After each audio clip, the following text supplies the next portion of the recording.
ప్రపంచ చరిత్రలో ఒక ప్రాధాన్యత కలిగిన అంశం తమిళనాడు కోస్తా తీరంలో బయటపడింది.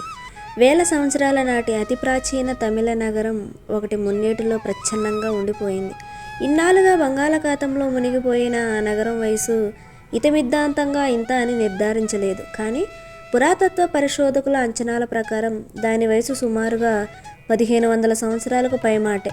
చెన్నై మెరీనా బీచ్కు సమీపంలోని సముద్ర జలాల్లో మునిగి ఉన్న ఆ నగరం తమిళ చరిత్రనే కాదు, ప్రపంచ చరిత్రను కూడా సరికొత్తగా ఆవిష్కరించగలదని భావిస్తున్నారు.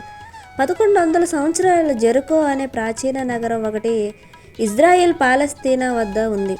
ప్రపంచ ప్రాచీన నగరంగా దానికి గుర్తింపు ఉంది. అదేవిధంగా 1500 సంవత్సరాల చరిత్ర కలిగిన ఒక నగరం బంగాళాఖాతం తీరంలో ఉండేదని ప్రాచీన తమిళులు ఇక్కడ నివసించారని పరిశోధకులు అభిప్రాయపడుతున్నారు.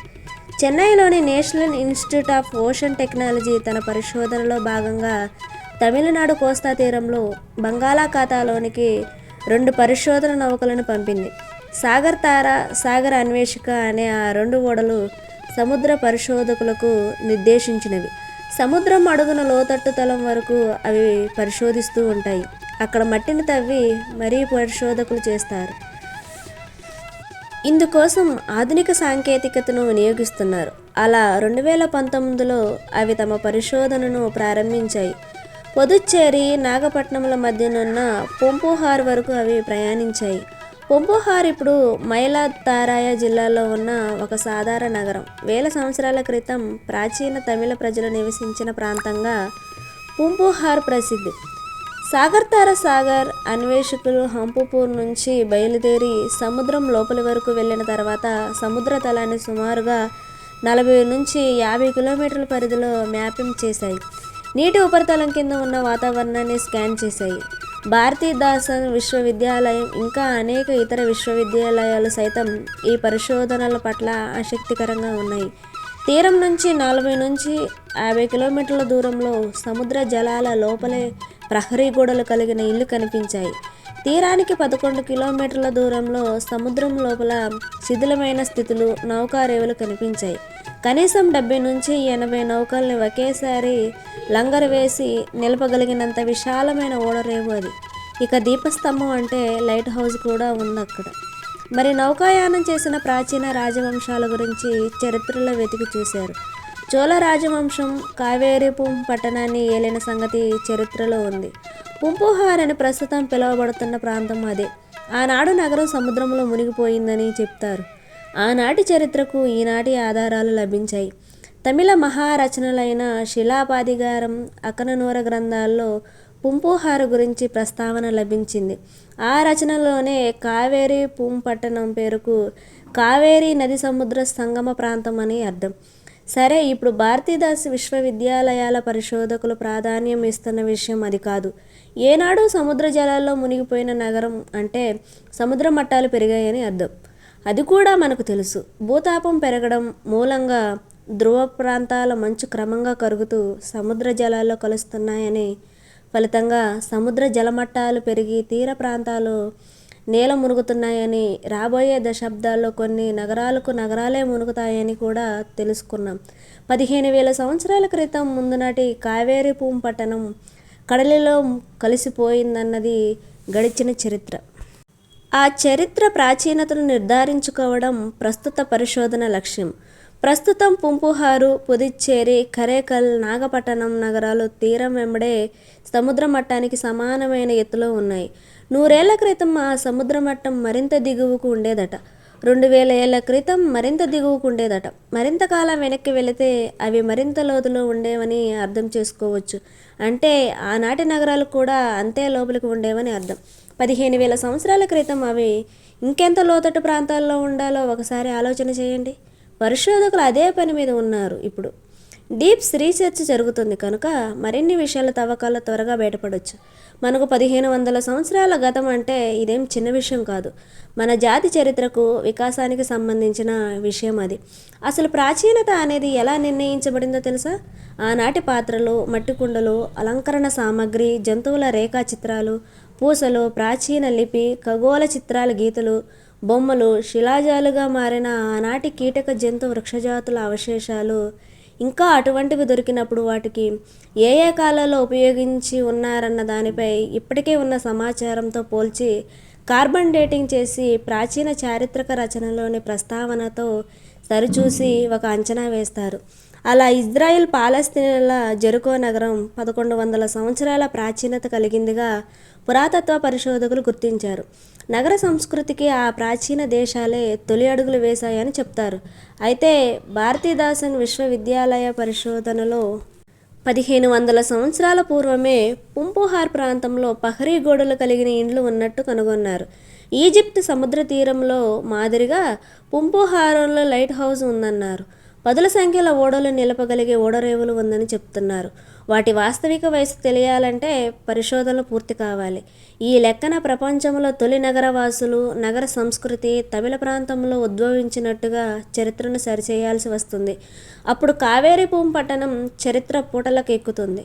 వినడానికి మహా అద్భుతంగా, గర్వంగా అనిపించడం సహజం. తమిళులు ఎటు సంతోషిస్తారు, సాటి భారతీయులుగా మనం కూడా ఆనందించాలి. చరిత్రను ప్రోగు చేసి నిర్మించడానికి పురా పరిశోధకులకు కోట్లాది రూపాయలు ఖర్చవుతుంది. అందుకే మన దేశంలో పురాతత్వ తవ్వకాలు దశాబ్దాల పాటు కొనసాగుతూ ఉంటాయి. వాటికి నిధుల కేటాయింపు ప్రభుత్వమే చేయాలి కనుక వాటి సర్దుబాటుకు చాలా సమయం పడుతుంది. ఇప్పుడు ఈ విషయంలో కూడా మరింత సమయం పడుతుందని చరిత్ర పరిశోధనల పట్ల ఆసక్తి కలిగిన వాళ్ళు అంటున్నారు. సరే, ఇప్పటి వరకు మనం వద్దన్న చారిత్రక ఆధారాలను బట్టి చూస్తే ఏం తెలుసుకోవచ్చో ఒకసారి చూద్దాం. ప్రాథమిక పరిశోధనల ప్రకారం కావేరీపురం పట్టణం కనీసం 2000 లేదా 2500 ఏళ్ల క్రితం నీట మునిగి ఉండాలి. తమిళ మహాకావ్యం శిలప్పదిగరం తమిళ సంఘం కాలంలో రచించబడింది. అందులో ఈ పట్టణ ప్రస్తావన ఉంది. ఆ కావ్యం వయసు సుమారుగా 2000 సంవత్సరాలు. గ్రీకుల గ్రంథం ద పెరిప్లియస్ ఆఫ్ ద ఎర్థరియస్ సీలో కూడా పుంపుహార్ నగర ప్రస్తావన ఉంది.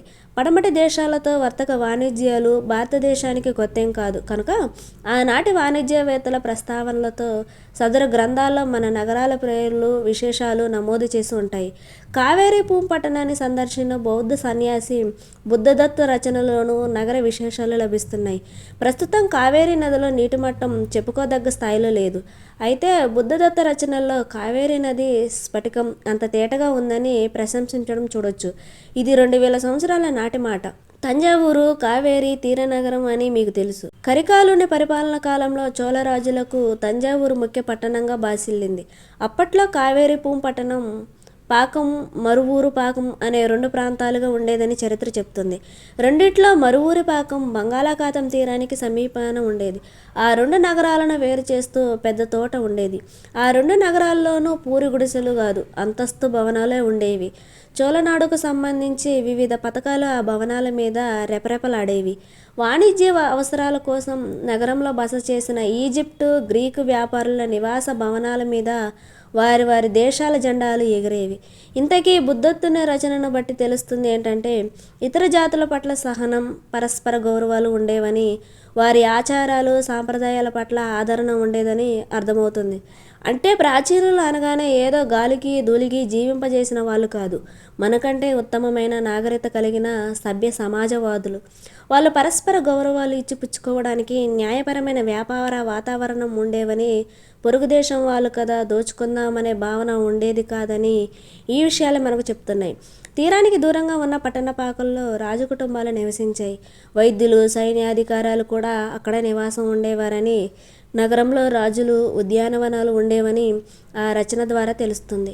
ఇవన్నీ 2000 సంవత్సరాల నాటి గ్రంథాలలోని వివరణాత్మక వర్ణనలు. ఇప్పుడు ఇవన్నీ మనం గుర్తు చేసుకుంటున్నాం కదా. ఒకసారి తాజా సముద్ర పరిశోధన వద్దకు వెళ్ళొద్దాం. ఇంతవరకు చరిత్ర రచనలుగా చెప్పుకున్న ప్రాంతాల నివాసాల, వ్యాపార స్థలాల వర్ణనలోకి సరిపోతున్న నగర శిథిలాలు పుంపుహార్ తీర సముద్ర జలాల దిగువన విశ్రాంతి తీసుకుంటూ ఆనాటి నాగరికత ఆనవాలుగా నిలిచిపోయాయి. తమిళనాట పలు విశ్వవిద్యాలయాల పరిశోధకులు కావేరీపురం పట్టణ ప్రాచీనత, ఉనికి, విశాలాల చరిత్రను అధ్యయనం చేసే పనిలో ఉన్నారు. ఇప్పుడు ఈ మధ్యలో కోవిడ్ మహమ్మారి కారణంగా చాలా కాలం పరిశోధనలు నిలిచిపోయాయి. 2023 నుంచి తిరిగి వాటిని కొనసాగిస్తున్నారు. ఇంతకీ అంతటి మహానగరం సముద్రంలో ఎలా మునిగిపోయింది అనేది తెలుసుకోకుండా వీడియో ముగిస్తే అసమజంగా ఉంటుంది. ఆ అసమగ్రతను తొలగించడం కోసమే కదా మనం ఈ పరిశోధన. కావేరింపు పట్టణం సునామీ కారణంగా జలసమాధి అయిందని పరిశోధకులు చెప్తున్నారు. సుప్రసిద్ధ తమిళ కావ్యం మణిమేఖలైలో కడలి తరంగాలు నగరాన్ని మింగేశాయని, సముద్రం నగరాన్ని తన గర్భంలో దాచుకుందని చెప్పబడింది. ప్రజల్లో అవినీతి దుష్ప్రవర్తన పెరిగిపోవడంతో సముద్రుడు వాళ్ళని శిక్షించాడని అందులో ఉంది. దురాశ, మోసం పేరుకుపోవడంతో ప్రక్షాళన జరిగిందని ఉంది. కట్టు తప్పితే దండం విధించే అధికారాన్ని ప్రకృతి తన ఆధీనంలో ఉంచుకుంటుందని రాయబడింది. నివాసాలు, ఆలయాలు, వాణిజ్య ప్రాంతాలు సమస్తం జల సమాధి అయిపోయాయి. బహుశా ఓ 2000 సంవత్సరాల క్రితం గొప్ప సముద్ర ఉప్పెన ముంపుకొచ్చి సదరు నగరం కొట్టుకుపోయి ఉంటుంది. మునిగిపోయి ఉండాలనేది కూడా పరిశోధకుల అంచనా. అలా ఆ భూభాగం కూడా సముద్రపు ముంపుకు గురైంది. మరికొందరి వాదన ప్రకారం సముద్ర జలమట్టం పెరగడం మూలంగా తీర ప్రాంత నగరాలు జల సమాధి అయి ఉంటాయని చెబుతున్నారు. ఏదైనా కానీ సముద్రపు ముంపును గురి కావడం అనేది మాత్రం సత్యమని తెలుస్తుంది. పుంపుహారి చరిత్ర జల సమాధి నుంచి వెలుపలికి వచ్చి ప్రపంచ నాగరికతల చరిత్రక ఆవిర్భావ వికాసాల ప్రాచీనతలను సరికొత్తగా ప్రకటిస్తుందని ఆశిద్దాం. తమిళ సోదరులకు, భారతీయులకు ఇది ఒక ఉత్సాహాన్ని అందిస్తుందని, చరిత్ర పరిశోధకులకు సరికొత్త ఊపునిస్తుందని కోరుకుందాం. మరి దీనిపై మీ అభిప్రాయం కూడా మాతో పంచుకోమని కోరుకుంటున్నాం. తమిళ ప్రాంతంలోని బంధుమిత్రులు ఎవరైనా ఇందుకు సంబంధించిన మరిన్ని వివరాలను కామెంట్ బాక్స్లో తెలియజేయచ్చు. వీడియో నచ్చితే లైక్ చేయండి, షేర్ చేయండి. ఇప్పటి వరకు మన ఛానల్ని సబ్స్క్రైబ్ చేయనట్లయితే ఇప్పుడే సబ్స్క్రైబ్ చేసుకొని పక్కనే ఉన్న బెల్ ఐకాన్ని నొక్కేయండి. నెక్స్ట్ వీడియోలో మళ్ళీ కలుద్దాం. Thanks for watching.